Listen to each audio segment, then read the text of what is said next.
Hey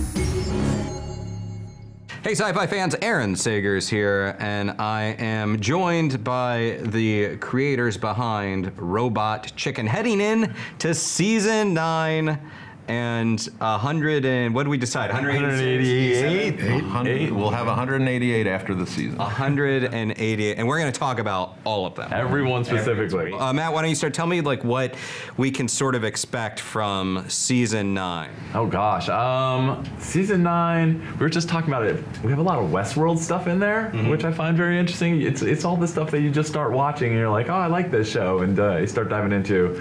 Probably the biggest thing we started realizing is us people are getting old, so we hired a lot of young people to tap into that 90s stuff.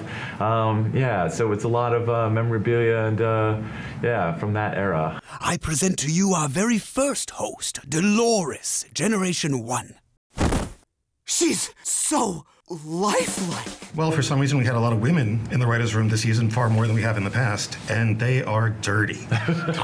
So you might notice a little subtext in the season. I noticed that because of your production schedule, we didn't get any Force Awakens or Rogue One thus far. So what's the deal? Are we going to see some Star Wars in season 9? We are. We have a bunch of Star Wars coming up.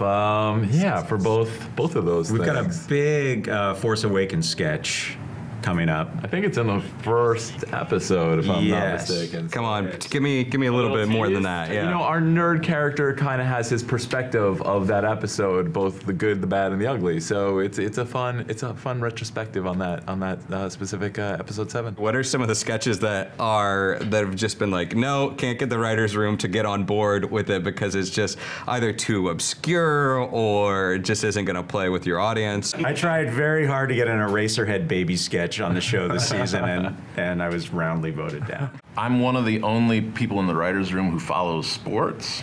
So sometimes I'll pitch like really big sports things, and nobody will know what I'm talking about. We were at dinner last night, and someone brought up Mayweather-McGregor, the upcoming, the biggest fight in the history of sports, and one of us had no idea who or what we were talking about.